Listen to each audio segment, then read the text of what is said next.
please welcome our very good friend and distinguished guest, C.W.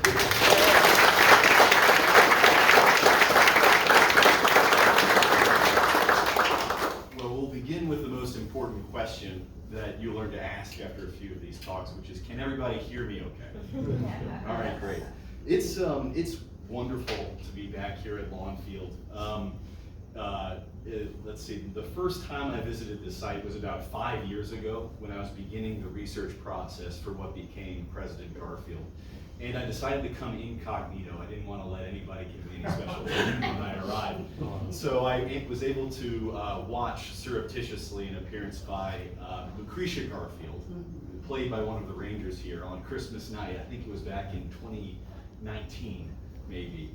And then you fast forward to about a year ago now, and I was visiting this site after the book had come out, after I'd worked with Todd on some of the research and gotten my story straight. And I was able to arrive under my true name and give a talk to the great community here. And then today I show up in a car that was lent to me by Tim Garfield, a descendant of with the license plate T. Garf. so the ascent is complete. And Todd's being too self-effacing. He is a fantastic writer, and as a matter of fact, he wrote what I consider to be the authoritative story of James Garfield's successful run for the presidency in 1880. So a good writer he is, and it's wonderful to be back here with you all today. I start my talks usually by answering the question that has been asked literally hundreds of times of me since I started writing this book 5 years ago. And that's the question that biographers of presidents like Washington and Lincoln and Jefferson never have to answer, which is, why did you write a book about James Garfield? And the answer really goes back to where I was as a younger man 5 years ago, geographically, where to a certain extent we were, and then still are politically as a nation. 5 years ago, I was working as a ghostwriter in Washington, D.C. So I was helping more important people put their books together, is really what that is. DC is filled with very accomplished people who want to write a book and don't quite have the time to do so entirely themselves. So I was in that town, and I was naturally very interested, given the events of that time, in finding a period of American history where a spirit of division seemed to be overriding our nation. I wanted to find, if anything, kind of a precedent for what we seem to be going through these days. And more importantly than finding that time, I wanted to find a leader on the national political stage who was trying very hard to overcome that spirit of division. And so I was drawn to Reconstruction in the Gilded Age, which is that delightfully foggy, grayscale shrouded post-Civil War and then post-Civil War period. And in reviewing the events of that time, I found in the general histories, like Eric Foner's Reconstruction, for example, I found the same character appearing on the national stage at crucial events, be it an economic crisis, a constitutional crisis, a key debate in the halls of Congress. The same figure kept appearing. He was uniquely ubiquitous, is what I'd say. And more impressive than how omnipresent this figure seemed to be, what was more striking to me was how every single other person who was on that political stage with him in these times, regardless of their own politics, they all had generally nice things to say about him. So be they Democrat or Republican, every time they saw this guy, people generally said nice things. Sometimes it was passive aggressive, but for the most part it was in a kind state of voice. And spoiler alert, that figure, that was James Garfield. Now, that's what hooked me in at first. But the deeper I dug into the Garfield story, the deeper I dug into the scholarship that existed, the more striking it seemed to be that whenever he did appear in these histories, whenever Garfield was making an appearance in these general stories of these times, his entire career would be summarized most often in a single sentence. Garfield would appear in these scenes. The writer would say, James Garfield, future president, would be assassinated within his first year in office. And the deeper I dug, the less fair that seemed to me to be as the story of his life. This is a quote from Rutherford Hayes, so another one of those great forgotten presidents of the Gilded Age, and another, by the way, great Ohioan president. You guys are running up the scoreboard. I'm from Louisiana, we're at 0 still. And I think we're gonna be 0 for a very, very long time, perhaps forever. This is a quote that Hayes gave, and I'll return to it later on, but following the nomination of James Garfield for the presidency, before he'd even reached the very apogee of his public career, Hayes says of Garfield, "The truth is, no man ever started so low that accomplished so much in all of our history. Not Abraham Lincoln or Benjamin Franklin. And if you know presidents like I do, they don't often compliment each other like that." So what did Hayes mean? As many of you probably know, certainly the Rangers here, James Garfield was born on November 19, 1831 in the Western Reserve of Ohio. What I've since said on the book tour, and what I didn't include in the book, is I think he was probably born to as low a rung of American society that a northern white male could be born to. He was raised by a single mother. James never really knew his father. His father, Abram, died before James had turned 2 years old. He was not even the first James in his family. He was named after an elder brother who had died before he was born. So you can see how I was pretty fixated on that being quite a humble place to start one's life, especially for somebody who ended up in the White House. James Garfield, very famously, the last American president to be born in a log cabin. But then you fast forward to his late 20s, which was about the age I was when I was putting this thing together. And he is a state senator. He is a college president. He's the president of what is today known as Hiram College. Back when he was running the school, it was the Western Reserve Eclectic Institute. And not only that, he's a very prominent preacher in the Stone Campbell movement, the Disciples of Christ. And he's doing all of these things at 27 years old. At the same time, he's serving all of these roles simultaneously. And then you fast forward, to a couple of years maybe, and he is, for a hot second, he is, by his measure, he is the youngest brigadier general fighting in the Union Army during the Civil War. And then you fast forward another year and change, and he is also, by his reckoning, he is the youngest congressman in the nation. Now, he is technically wrong on that count. He's actually, there is an at-large member from the state of Oregon who beats him by a few months.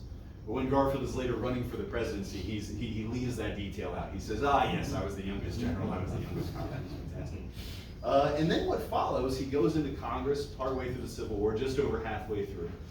And he then has a 17-year career in the House. He wins 9 consecutive House terms, which these days, that doesn't sound like an especially long service in the House of Representatives. These days, we're spoiled for people we send to Washington, and they only come back to their home districts when they're in caskets. That's how long they go to DC and they never come back, or if at all. But back in that time, there's actually a record I found of this at Hiram College's archives. Garfield's service in the House of Representatives measures as nearly a record breaker by that point in American history. That was an almost unprecedented length of time on the national political level. And not only during that long service in the House is he becoming a more and more important politician of the day, he's also building himself into what I'd argue might be the most interesting man on the planet. He begins as a congressman a legal career. And the first ever case he represents as a lawyer, and then he wins as a lawyer, is in front of the Supreme Court. And it is the case Ex parte Milligan, which, if there are any lawyers in the audience, you guys might have heard of it. It is a foundational case in the division of civil and military legal jurisdictions in the Union. So he made his mark in that way. In 1867, as a congressman, he founds the first ever federal Department of Education. And he does that, and it's a hard argument, but he does that as a Reconstruction measure.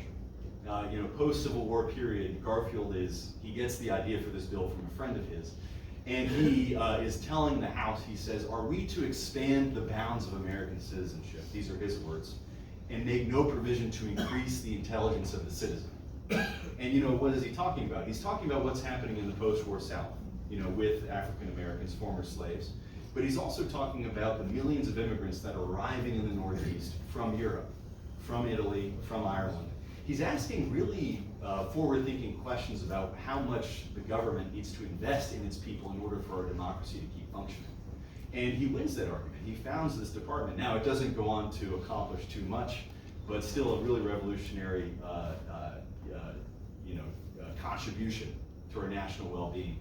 Not only that, he's multilingual. He speaks, good French. He masters the classics. His German gets pretty good. As a matter of fact, from this site, from Lawnfield, there's a visiting group of German Americans, and Garfield stands on his front porch here, and he gives a speech to these German voters, and it is the first time an American president ever gives a campaign speech in a foreign language. He also speaks Yiddish, interestingly enough, and I've heard that that's the one language that his wife, Lucretia, couldn't speak, that he could.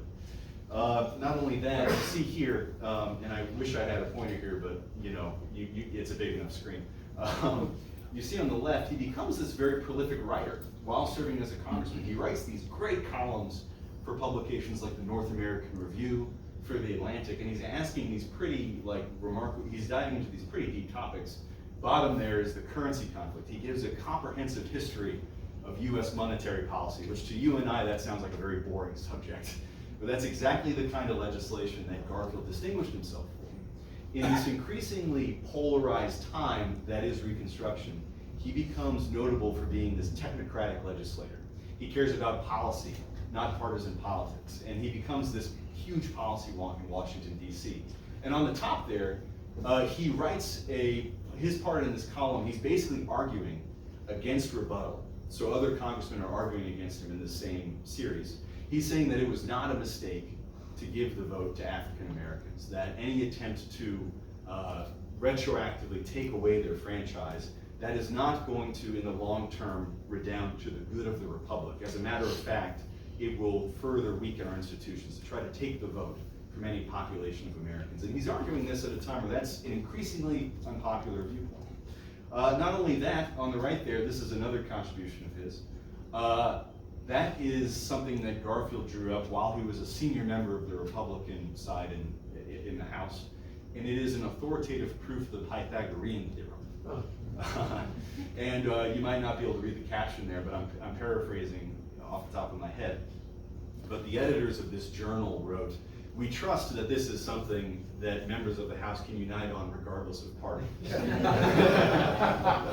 of a fun little thing. And I've been told that this is a trapezoidal proof, which is something of note in the mathematical community. But anyway, so he does all this. This is before he becomes president. And so, reviewing all of this and more, as a young, writer in DC, I found myself feeling very lazy and very jealous and very intrigued by the legacy of James Garfield. And that's where my story into this subject began. But again, most interestingly, most compellingly about James Garfield was in an incredibly divisive time, in a time where parties were starting to be more and more polarized on a personal level as well as a political one. And when the Republican Party itself was fracturing into these very colorful blocks, and I'll get more into that in a moment. And history rhymes, by the way, so this all might sound a bit familiar. Garfield distinguished himself as being somebody who never let politics get in the way of personal attachment. He was striking to people of his time and ever since for how friendly he was with absolutely every single person in an incredibly divided town and a divided time. This is a quote from the president of Cornell University, Andrew Dixon White, who's a very famous American educator still to this day. And this is Dixon White writing his own memoir. And years after the fact, he's remembering what he recalls as one of the most interesting moments of his life. And what is one of the most interesting moments? It's a fireside chat with Congressman James Garfield. And what did he find interesting? One thing that struck me was Garfield's, judicially fair and even kindly estimates of men who differed from him. And then White goes on to write, "This was a welcome contrast with other politicians who seemed to regard their political enemies as enemies of the human race," which is a nice line. And specifically, he mentions Roscoe Conklin, so remember that name, because we're going to get more into that in a second. Anyway, so normally, and authors in the audience will know, when you talk about your book for long enough, eventually you develop a little bit of a stump speech. You're thrown before audiences who know nothing about James Garfield, and they want to learn about your subject. And so you develop within a 30-minute span the major points you need to hit. But what's been great about this weekend that Tim Garfield has helped organize is I was at Lakeview Cemetery 2 days ago, Garfield's burial site. I was able to give a speech specific to what happened at Lakeview. Yesterday I was at Hiram College for their alumni weekend, and I was able to talk about James Garfield at Hiram College. And today I'm going to give a much more specific talk, which is going to allow me to change things up a bit. I'm going to talk specifically about the campaign of 1880, the revolutionary presidential campaign of 1880 that Garfield won, and he won it from this house. And it was a very compelling, fascinating exchange of political battle that happened at this very site. So I'm going to talk you through what we remember as the defining accomplishment of Garfield's life, how he got to the presidency, and how it all relates to this site that you're on today. But now I'm going to teleport you to Chicago, which might not be terribly pleasant. And in the spring of 1880, the Republican Party is in a dreadful spot. They have politically dominated the nation for about 15 years with mixed results. And by the end of the Hayes administration, the Republican Party, Rutherford Hayes has served one term in the White House. He has promised to serve no further ones, and he does not want to serve another one, and no one else wants him to serve another one. The party has been badly fractured by a series of policy battles, and you have three distinct blocks. You have the stalwart Republicans, who are called the stalwarts because they identify themselves as being unrepentant Republicans. They fundamentally believe, this is what I'd argue their defining trait is, they believe that the abuse of political power, the abuse of office, is a necessary part of politics. And in particular, the stalwarts are expert practitioners of what's called the spoils system of government. And what that's related to is, back in that time, and for a great proportion of early American history, jobs in the federal bureaucracy were awarded mostly based on political connection. So if you're your local post office worker, your local U.S. Marshal, your local tax assessor, many of these people owed their jobs not to a competitive examination process and not due to civil service regulation. Instead, it was because they were a supporter of their local congressperson. And so that system of government, that spoil system, it provided this great foundation for political corruption. If people would support a candidate for office, that person would win, that person would then dole out jobs on the public payroll to their cronies. And so that's where the phrase the spoil system comes from. As a matter of fact, you all have probably heard the phrase, to the victor go the spoils. That phrase is owed to this period of American history because the victor, the winner of office, the spoils, all the good government jobs, that was where a lot of American political machines emerged from in this time. And the stalwarts were the best at this. And they saw nothing wrong with it, and they were called the corruptionists by other members of the Republican Party. That's their kind. They were devoted to putting Ulysses Grant in the White House for a third term. That was their motivation. They wanted him back in office after Hayes' term. The second Republican faction were called the half-breeds, which is a troublesome name these days, but back in that time, it was that name came from the idea that the half-breeds were not real Republicans. They were a little bit wishy-washy in all the key issues. Ideologically speaking, they're hard to pin down consistently because they lasted through a few different generations. But at this point, the half-breeds are dedicated to putting one man in the office of the president, and that is James Blaine, the senator from Maine. So the rhymes wrote themselves. And a lot of things have been said about James Blaine. The way I'd summarize his appeal is he is the first politician in American history to run on charisma and nothing else. He was, and I've been trying out this line on Tim, but I think James Blaine was, simply put, the greatest politician of the 19th century. And what I mean by that, statesmen, stateswomen, they are people who try to get into public office to solve policy problems. Politicians are people who are just interested in offices. James Blaine was the best politician of the 19th century. It's been said that he was called the magnetic man because of how much of a charmer he was. They said there was no better handshaker in American history than James Blaine. He was this fantastic firecracker of an American statesman. But he was desperate for the White House. He ended up running for the White House 5 times in his life, and he never got it. Anyway, so that was who the half-breeds wanted to throw into the office. The final group of Republicans really were these independent reformers. That was the last, I'd argue, major faction of the party. And the reformers were the people who wanted to put rules on the way federal jobs are awarded in our system. They wanted to get rid of these corrupt practices that Blaine and Conkling and the Stowarts all wanted to practice and who their power bases depended on. And so all of these different factions, they all had their own nominees for the presidency in mind, but independent Republican observers could tell if any of these factions win at the convention, if they get their candidate the nomination, they're going to lose in the fall, because none of the other factions will fall in line to vote these other blocks in at the general election. So also, who is somebody who is so famously agreeable and nice and accomplished that could win at the convention and then win in the fall? And a lot of these people land on the same name. Minority Leader of the House, James Garfield. Very exciting. So they all pull up to his house in DC, a lot of them do, and they all make this pitch to Minority Leader James Garfield, and they say, hey, guess what? You need to be this, you need to save us. You need to be our dark horse. You need to win this nomination. And Garfield responds in a very interesting way. He tells them no, but he doesn't tell them no in uncertain terms. He is a little bit vague about it. He says he is dedicated to be on the floor as a floor manager for John Sherman of Ohio, one of these reformist candidates. But Garfield shoos away these people who are telling him to take Sherman's place and to try to run himself. But here's the thing, and this is no secret. There is no such thing as somebody in Washington who is not interested in the presidency.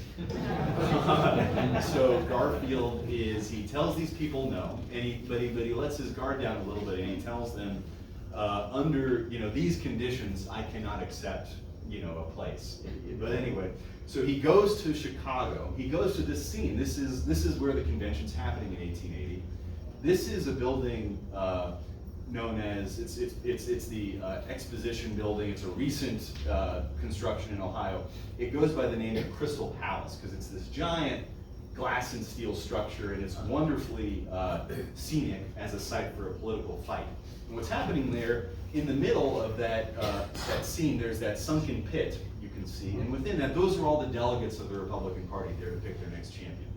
And around these elevated stands here, those are ticket-paying members of the ticket-holding, I should say, members of the public who are there to see a fight. In this day and age, we don't have convention-based nominating systems anymore. Not really. Well, we instead have our primaries. The states vote in a sequential, in some kind of sequence, and then by the time the convention happens, the parties know who their nominee is going to be. Not in this time. What happens is the factions show up and they battle it out. It is kabuki theater. It is gladiatorial combat. There's this delightfully vague mix of performance and politics and backroom deals. Fun watching. So Garfield is there. He is again a floor manager for John Sherman of Ohio. The Ohio Icicle is John Sherman's name because he lacks charisma. He is a famous bipolar person. There's a great line in Todd's book that I quote, and I can't quote it here because it's indecent, but it's a nice little metaphor for why people are interested in John Sherman. But Garfield conducts himself throughout this convention in a very sly way. He happens to be in the right place at the right time, saying the right things to convince enough fellow delegates that he might be a good unifying candidate. So he starts showing up on the advice of some of these supporters who wanted to run him. He starts showing up a few minutes late to proceedings, thereby ensuring the double doors swing open, whoever's speaking at the moment gets naturally interrupted, and people who are sitting in their seats, they look around and they see who just walked in. James Garfield puts his name in their heads. Some of those supporters who try to pitch him to run, they claim to have hired members of the public in those stands to loudly applaud every time Garfield moves or stands up. So they're playing up the gladiatorial theme. And when Roscoe Conkling, the leading stalwart of this scene, tries to get rid of some West Virginian delegates, Garfield stands up and he says, "Who are we to question the republicanism of anybody else here? We are one party," that kind of stuff. So anyway, he manages himself very well, and on the second last ballot, suddenly a big block of votes go to James Garfield. And he says, if you want to be cynical about it, he says the one thing that he needed to say to convince people he was the rightful nominee, that he is the reluctant prince who deserves the crown. He says, he interrupts the chairman and he says, "Mr. Chairman, no candidate can receive votes without their consent." And he is shut up on a point of order. Chairman George Hoare says, "That is not a point of order, sit down." Next ballot. All the ballots go to James Garfield. He is all of a sudden, he's in this role that he isn't quite sure he wants either, but he's, circumstances, as some other writers say, presidential lightning has struck him. He has sat in the very body that suddenly nominated him, and that was a pretty exceptional experience by that point in American history. So anyway, reactions are from the Republican Party, from the party operatives. They're kind of excited by this prospect. This is Rutherford Hayes in his White House, deeply unpopular man, but he's excited by Garfield's surprise nomination. He says, because Garfield's life is so compelling, from the log cabin to the White House, somebody who had done all of these impressive things despite their humble background. So Rutherford Hayes declares, "Let Garfield's life be thoroughly presented in facts and incidences, in poetry and tales and pictures, on banners and representations, in processions, in watchwords and nicknames." In other words, crank up the propaganda machine. Let's make the most out of this. And that's exactly what they do. This is a piece of, I want to show you this day. This kind of shows you the tone of coverage from a lot of major newspapers at the time. And it shows you how, politically speaking, this imagery that Garfield offers is awesome. So, Chicago Tribune. In 1860, we had Honest Abe, the rail splitter. In 1880, it's General Garfield, the wood chopper and canal driver, because he had worked on the Ohio Canal. If you read the fine text there, it says, "No one should suppose that these men are great because they lived in a log house, chopped wood, and drove horses on a canal. They were great notwithstanding, but in short, all of that is still very helpful anyway to the campaign," because that's what our system works with. I'd argue it's actually, interestingly, a great tragedy in some ways of our political system, as we ask candidates not necessarily to monetize, but to capitalize on their hardships in life. And who had more hardships than James Garfield at this time? So, the opening scene of my book, the thing that you need to do whenever you're writing a biography of an obscure person, you need to hit the reader up front with why their life matters. You need to show, you need to give them a reason to keep reading. And the prologue is Garfield's procession from Chicago to this site, to his farm in Menor, Ohio, which would soon be christened by the press as Lawnfield, which I always thought was a bit of a redundant name. Lawnfield. I've since been told by some of the staff here there's a deeper meaning behind that. It's a wordplay on Garfield in some ways, and back in those times, a lawn and then an agricultural field, there is a contrast there. Anyway, Garfield had bought this property in the run-up to the election of 1876, and he bought it for a few different reasons. First, his sons, they were living this very pampered life in Washington, D.C. He had noticed that his children didn't have the same grit that he did. They weren't as devoted to their studies. They didn't seem as ready to accept the hardships of life. He was basically worrying that a pampered lifestyle that he could afford them, being the influential public man that he was actually raising them worse than he had been raised, in a hardscrabble background. As a matter of fact, there's this interesting anecdote. He takes his sons to the dentist, and both of them, this is Harry Garfield and James Rudolph Garfield, they both need some of their teeth pulled. And Garfield goes, "That's strange, I've only ever needed one pulled in my entire life, and that was fairly recently." So he starts thinking, I gotta get my boys back to the field. So he buys this property using a mortgage. He was not very good with his own money. I'll say that as kind of a little addendum there. Not only that, here's another interesting reason that he bought this place. The Democrats had taken control of the state house in Ohio, and he was being gerrymandered out of his usual district. So he needed to move his home. And so he bought this property. That's another nice little benefit. Third, and this is a little funny detail, he writes this letter to his wife back in Washington, or maybe this is his diary entry, but there's something full circle about him returning to an agricultural lifestyle in Northeast Ohio, and he writes in his diary, "Well, I guess I'm going to become a farmer again," which is not something that he expected. Anyway, he returns to Lawnfield, or Menor, his farm, I should say, and immediately he gets all this advice unprompted from all these other members of the party. The shock has worn off a little bit, and suddenly some people are piling in with advice. Okay, what to expect when you're a sudden presidential candidate, kind of thing. And what are they telling James Garfield? They're telling him to shut up and stay still and not say a word to the press. This is Rutherford Hayes writing from the White House. Rule number 1, absolutely and complete divorce from your inkstand. You will see the sense of writing no letters to strangers, and Hayes underlines this, or to anybody else on politics. Whitelaw Reid, that's a great name. 2, Whitelaw Reid is a very influential editor and newspaperman of this era for several decades, and he writes, "My dear General, you got away from Chicago much earlier than I expected." But by the way, it sounds like he's writing almost as if this candidate is kind of like a toddler who's gotten out of, you got away much earlier than I expected. First of all, I beg of you to make no promises to anybody. Please don't make any journeys or any speeches. There is no place where you can do so much for your supporters and be so comfortable for yourself from now until November as on your farm. And why are these two so afraid of Garfield going off and making trouble?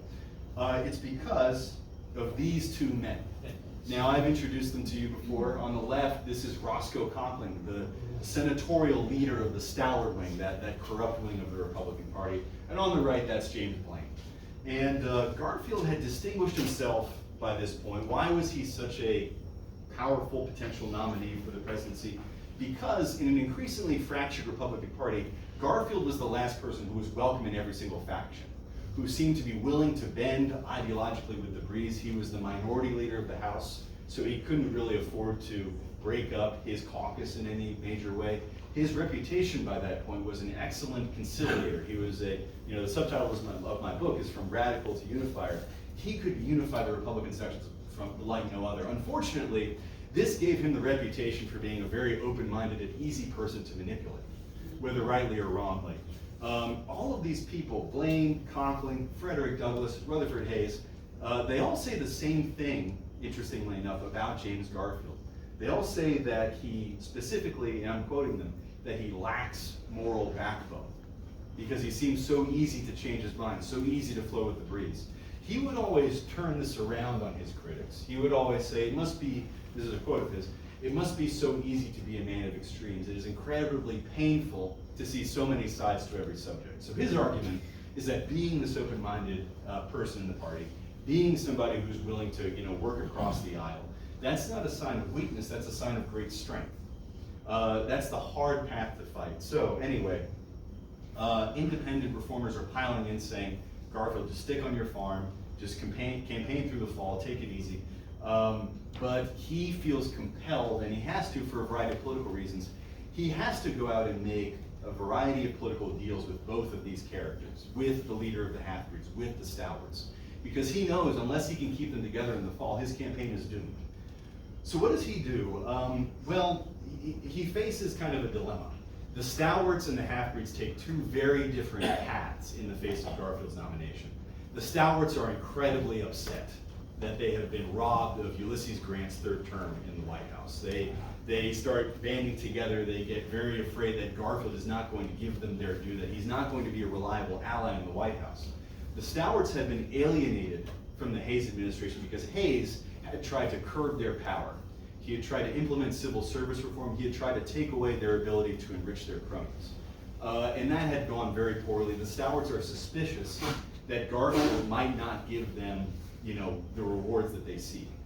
So they kind of get very withdrawn, and they're hard to run as a campaign. On the right, though, James Blaine, the half-breeds, they react just as you'd expect James Blaine to react.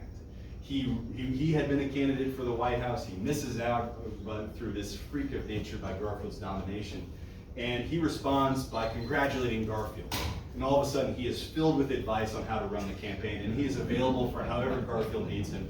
And he writes these great long letters from like these hot springs that he's vacationing in, and he's telling Garfield how to write the campaign, how to position himself accordingly. And he ends these notes by saying, by the way, you must, of course, run all of my advice that I've given you by your lovely wife, Lucretia. The advice of a smart woman in matters of statecraft is invaluable. So he is sucking up, and it works very well. Meanwhile, Garfield is writing letters to Stalwarts. So one of the Stalwarts, by the way, is his vice presidential pick. This is one of the ways Garfield tried to win over the affections of the Stalwarts. He made his vice president Chester Arthur. a very famous stalwart, infamous I should say, and he's writing Arthur, and he's saying, how about you come over here to Menor, and we can figure out how we want to run these things. If you want to come by anytime soon, that'd be great. He is getting either no reply or these very polite stonewalling. It's like, no, you need to come to us first. The stalwarts have enough power in the Republican national apparatus that they become a real problem. So what does Garfield need to do? He needs to leave this farm. He needs to go make deals. And this is kind of what I'd argue sows the seeds for his assassination in many ways. This kind of shows you, one, kind of the statesman that Garfield is, but two, what the stalwarts were looking for. These are excerpts from the memoir of a guy named Thomas Platt. Platt and Conklin would end up being the two senators from New York during the Garfield administration. And Platt, so all the leading stalwarts, they were all these political bosses, and they all had these very colorful names. Roscoe Conklin, he was called Lord Roscoe. Chester Arthur was called the gentleman boss because he was such a polite, nice guy, very cordial. Thomas Platt was called the easy boss because he was seen as this, very carefree individual who was nevertheless very brutal in the politics he was pursuing, but he was an easy guy to deal with. Anyway, this is Platt's recollection of this summit that they had with Garfield in New York City. This would later be referred to as the Treaty of Fifth Avenue, because it was supposedly a deal that Garfield struck with the stalwarts in their home base of New York City.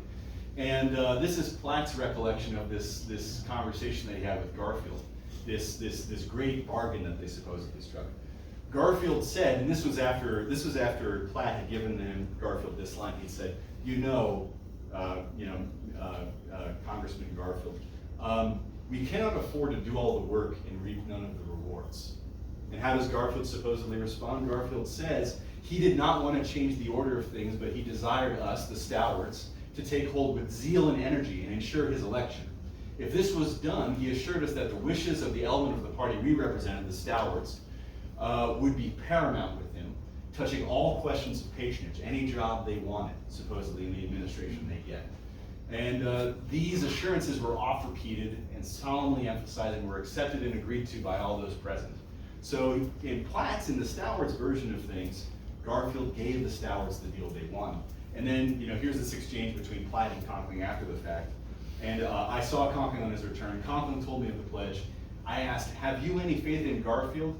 Conklin made a wry face, sneered, and replied, not much, but we'll try him out. So we're gonna see how this goes. The campaign that follows, these supposed deals with the stalwarts, it ensures the election of James Garfield in many ways. And you see here the descriptions are very vivid. The campaign in the state of New York was from that moment pushed with most untiring and sleepless energy. No equally exhaustive and red-hot canvass was ever before made. The people in both city and country were aroused to high, I think it's living.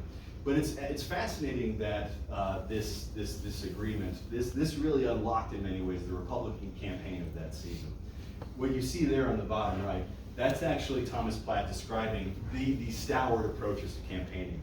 They draw up lists of major employers in the major states.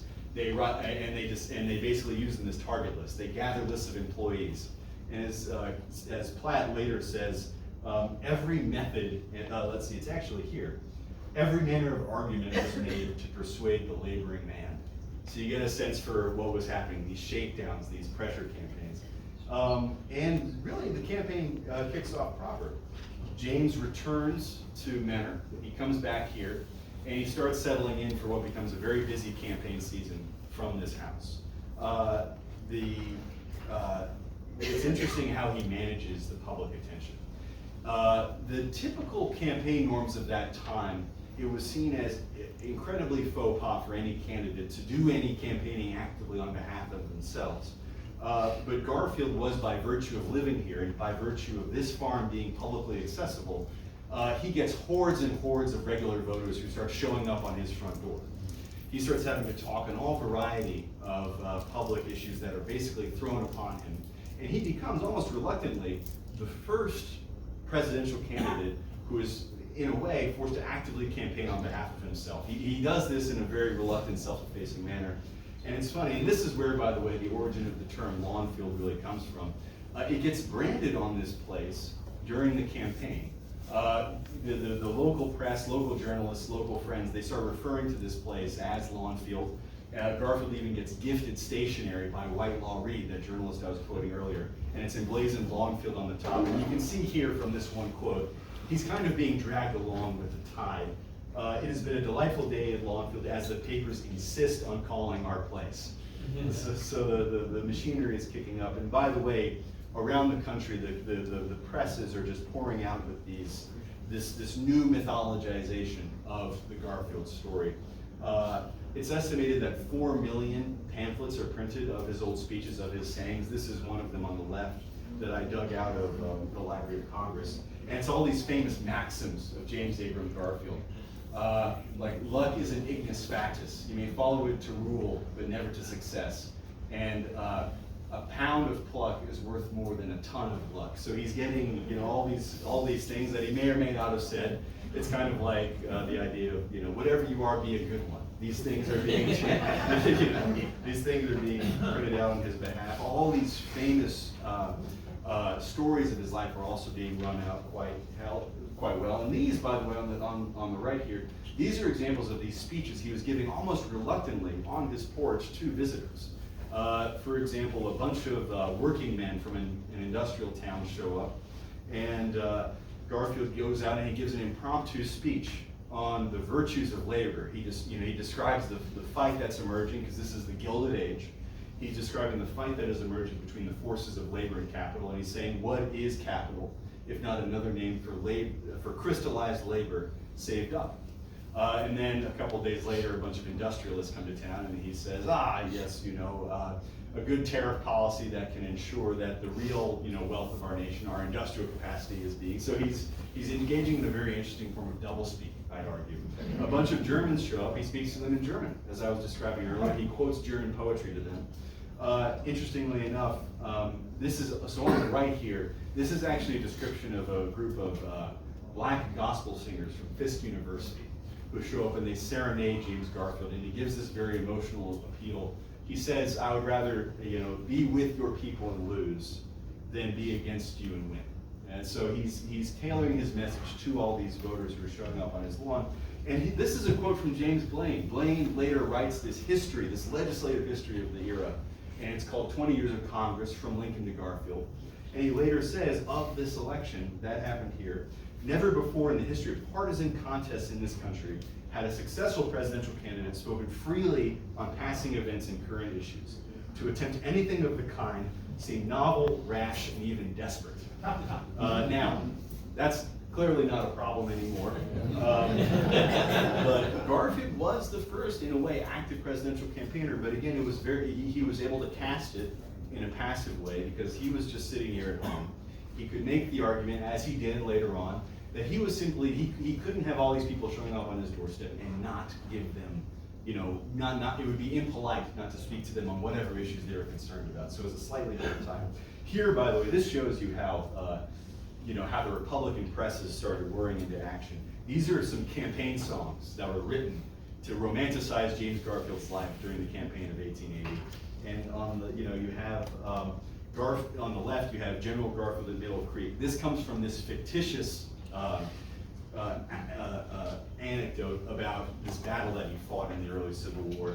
It describes him, in the midst of this Eastern Kentucky battlefield. He whips off his coat, he throws it up into a nearby tree, rolls up his shirt sleeves, draws his sword, and he says to his soldiers, "Come on, boys, let's give him Hail Columbia," and he runs up the rebel hill. That didn't happen.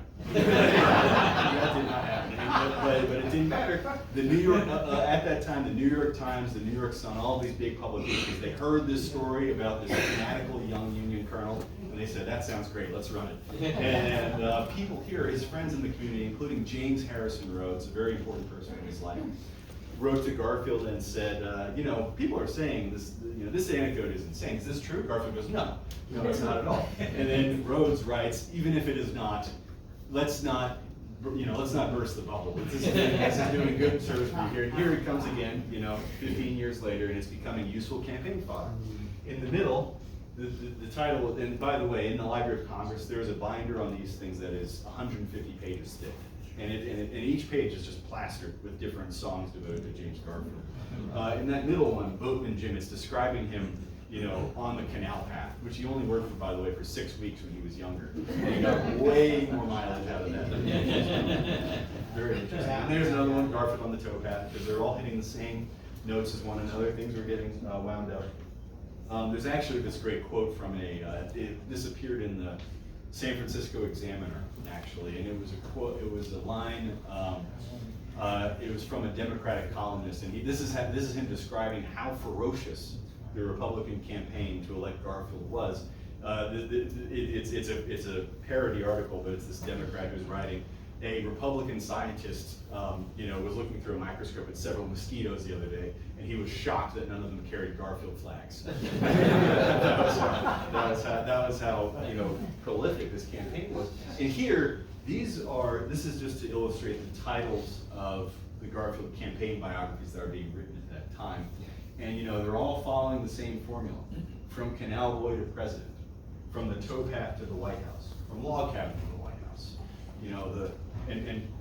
I'll admit, the subtitle of my book is From Radical to Unifier, so we're a little iteration, but it's following a little bit of a different story. So what happens? Spoiler alert: James Garfield wins. He receives the news here. He receives it very early in the morning. There's a telegraph line connected to this house. This family lock up the home, and they have this late meal, and the returns come in very slowly. And it becomes clear that Garfield has won a very narrow, popular vote majority, but his electoral count is decisive. He wins in the 2 big swing states. He wins in New York, which was a swing state at that time, and Indiana, which is another big one at that time. And it's this moment of celebration and joy. But while he's also here, anxieties start to mount in that interregnum following Election Day and then inauguration, because people start calling. People start, the debts are coming due in some ways, and it turns out people are under very different understandings of what exactly had been promised. Roscoe Conkling visits here. He had visited once during the campaign season, and he had left that meeting convinced that the treaty still held, that he was going to get whatever jobs he wanted for the Stalwarts. And then it becomes clear, before the inauguration, that there's some ambiguities about what exactly is owed to who, and Conkling writes this great note. This is it on the left, and he includes the line, "I need hardly add that your administration cannot be more successful than I wish it to be." It's a little wink and saying, hey, be careful. I could really ruin your life, as, by the way, Conkling did to Hayes' administration, but we'll go maybe more into that later. And on the right, this again shows you just the difference between these two power brokers. This is Blaine's advice. And Blaine is slipping Garfield a knife. And he's saying, the Stalwarts are going to sabotage your administration. They're going to make, if you're not careful, this is almost verbatim what Blaine says, your administration is going to be as much a failure as Hayes's if you don't take care of the Stallard problem right now. Because all the Stalwarts are interested in is running Ulysses S. Grant again when the next opportunity presents itself. They're going to sabotage you. So Blaine says, they, the Stalwarts, must not be knocked down with bludgeons. They must have their throats cut with a feather. Excellent line. And then also, by the way, this kind of shows you again Blaine's calculus. During this period, he spends a lot of his mornings in bed with his wife, and together, because his wife was a great advisor of his, they start planning who they want in the Garfield cabinet. So they're saying, okay, we're in. How can we stack the table to our advantage? So there's this great anecdote that again happens here. Lucretia has been taken by Whitelaw Reid to New York. They're shopping for proper clothes for a first lady. She has been, she needs to, and she goes there under a pseudonym, by the way. Her identity is secret as she goes to New York to, get the right equipment for a proper first lady. Garfield is here at home alone in the winter, and he has this awful nightmare in this house. And he dreams of being stuck on, what else, a canal boat that is drifting very slowly down a waterway. And he is on this canal boat with his vice presidential pick, the stalwart Chester Arthur. And suddenly they ride into a deep storm, and the canal boat takes on water, and Garfield dives, and he swims to shore, and he looks back, and he sees Chester Arthur going down with the ship. looking very sick. He tries to dive back in to go save Arthur, but a friend of his holds him back on the riverside and says, you know, you cannot do that, you are president-elect. Garfield thinks of himself as the president-elect for the first time, and he runs off into the stormy night. And if you want to get, you know, if you want to psychoanalyze that, and I badly want to, you sense his anxiety for what lies ahead. This careful campaign he had brokered from here, this meticulous appeasing of other factions that he had managed from this scene, from this house. It's all starting to come due, and what happens? In some ways, the administration proceeds predictably. You know, Garfield takes office, and immediately the Stalwarts are very upset. They're not getting the cabinet posts they want. They feel robbed, and Conkling starts referring to Garfield as that trickster of Menor. You know, that Garfield-esque deceiver of men. You know, very, very famous. And so they have a falling out. Garfield and the rest of the administration have this fight, this night of this night of internecine warfare between them and the Stalwarts. And they win that fight. Garfield wins. He beats the Stalwarts. The Stalwart senators, Conkling and Platt, they lose their power in the Senate. They lose their seats. They make a big mistake. And so that's, you know, it seems a positive ending. And then, unpredictably, a member of the public, a mentally ill man, who identifies as a Stalwart, he gets very wrought up by his own failure to get a job in the administration. He decides if he kills Garfield, then the new president, a Stalwart, Chester Arthur, will be so grateful he'll give the assassin whatever job in government the assassin wants. And that's exactly what happens. This is the scene. You see the assassin being led away on the back left there, and on the right, grabbing his back, that's James Garfield, and next to him, that is James Blaine. That shows you how successfully James Blaine has played his cards, you know, in this administration. He is Secretary of State, and so they walk side by side. Garfield is shot in the back. What then happens is a very compelling, tragic, run of show. Garfield dies not of the gunshot; he dies of an infection that is induced within him. And this has been very well written about in books like Ira Rutkow's story of James Garfield's life, Candace Millard, Destiny of the Republic. That is about this period in Garfield's life and the care that he received, which is grim reading. But since he didn't die immediately, this grim reading becomes the business of the public. You see on the right there, these giant bulletin boards go up in American cities informing the people about the status of the stricken president. America had seen a president be assassinated before. They had seen a president be mortally sick before. They'd never seen one who flitted between life and death so dramatically like this. And so the nation becomes fixated on, you know, will the president make it or not? And by the way, these are the doctor's reports, bulletins sent from his bedside, that are updating the updating the public on the president's condition every few hours or so. And it is tough reading because the doctors are describing the volume of pus coming out of the president. And they're describing this as being healthy pus, because per American medicine at the time, pus was seen as a sign of, you know, healing, of the body's reparative mechanisms working as they intended. On the train station floor, Garfield is shot. He's lying there. The doctors flip him over, and they're using unwashed fingers. They're trying to probe the wound. They're trying in his lower back. They're trying to trace the path of the bullet, and they're getting, then they're sending probes in there, and it's getting caught at a depth of 3 to 4 inches on like bone shards and things like this. It's nasty stuff.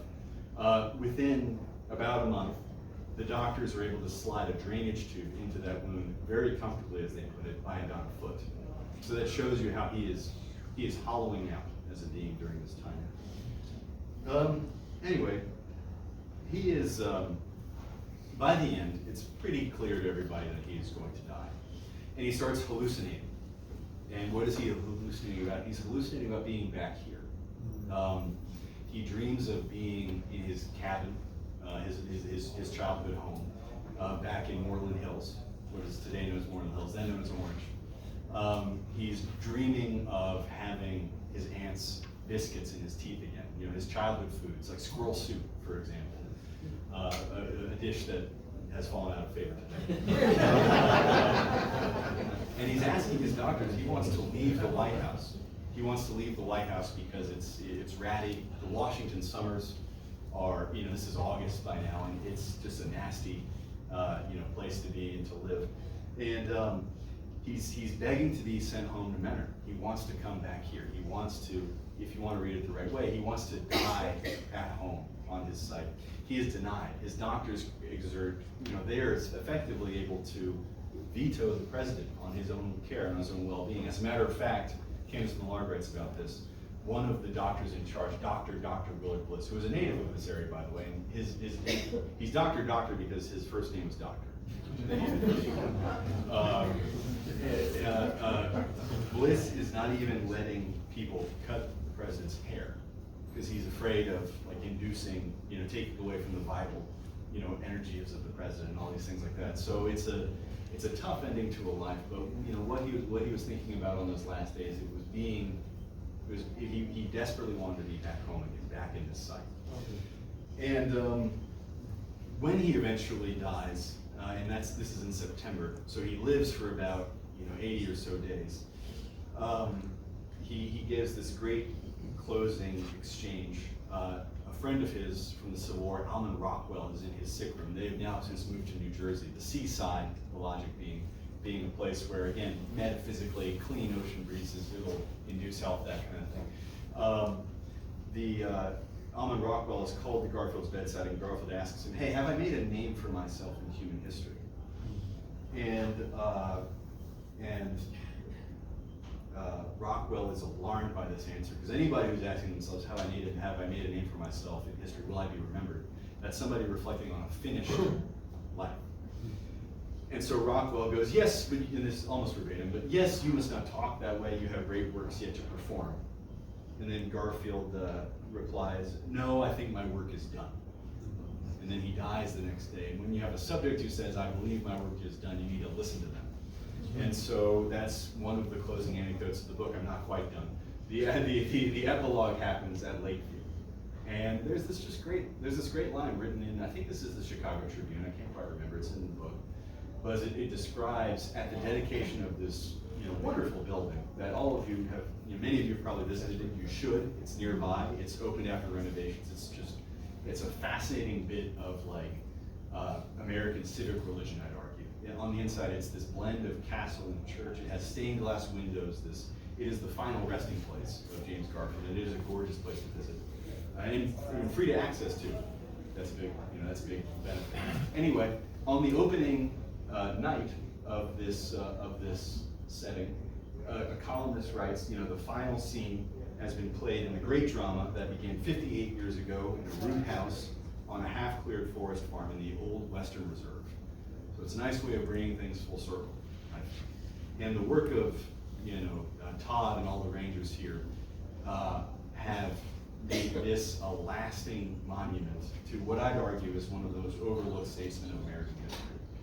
And the debts go back very far. They go back to Lucretia Garfield, who made sure that this place was a monument to him, somebody who was so in danger of being forgotten. She knew that back then, and she helped ensure that would never be the case.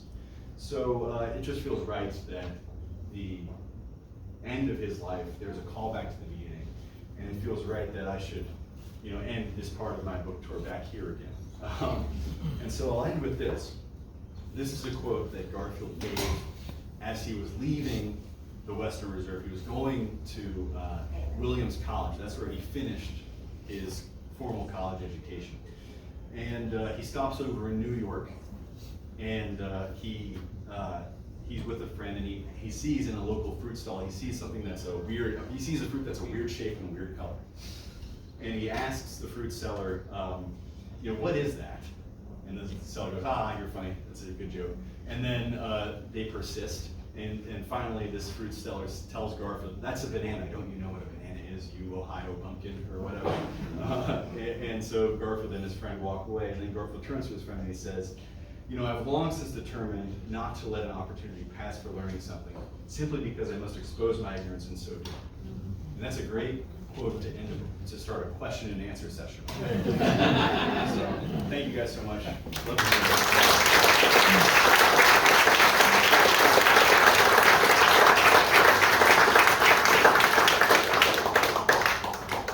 Great, and I know I went slightly over time, but if anybody has any questions, we'll take a couple and then I'll go start signing. Yes? Well, I was a history major way. How do you research history now? Did you spend time on the internet? Did you go to private libraries? How did you accomplish it? When did you know they were done?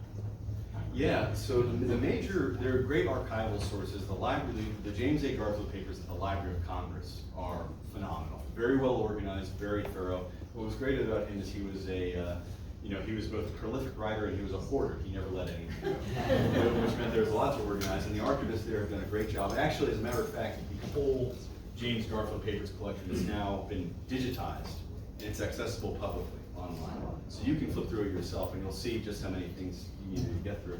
Hiram College also has some excellent archives, Hiram being his alma mater. And so they had some great records there too. There's also been, as you know, Todd's right here, there have been some great books written about various aspects of James Garfield's life. Alan Peskin's book remains the monumental story of James Garfield's life. Candace Millar wrote an excellent book on his assassination. Ira Cal wrote a great medical history in many ways of his life, of his case. Kenneth Ackerman did a great story about the election campaign, and Todd's book is the authoritative book on it. You know, so you have these things to draw on to and use. As for when you think you're done, you're never done. You're never done. And even by the end, you learn new things after the fact that you wish you could throw in, and it's too late. So it becomes, it's almost like you're filling a reservoir. You could put more water into it, but you pass the threshold, you're like, this is probably enough. And then you gotta dive in. It was very fun.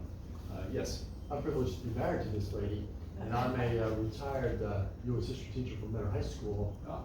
Great job, great job. But I'm also a coffee drinker. Oh. And this is true confession time. But I thought I read somewhere, I'm wondering if it's an urban legend, maybe a caffeine legend, that in one of the battles of the Civil War, he brought coffee into the midst of battle and raised the morale of Union soldiers. Is there any truth to that? Interesting, I hadn't heard that. And that kind of illustrates my point that maybe not all the research. That's actually William McKinley. Oh. That was at Antietam, William McKinley at Antietam. That was close. One drink, one president, sorry.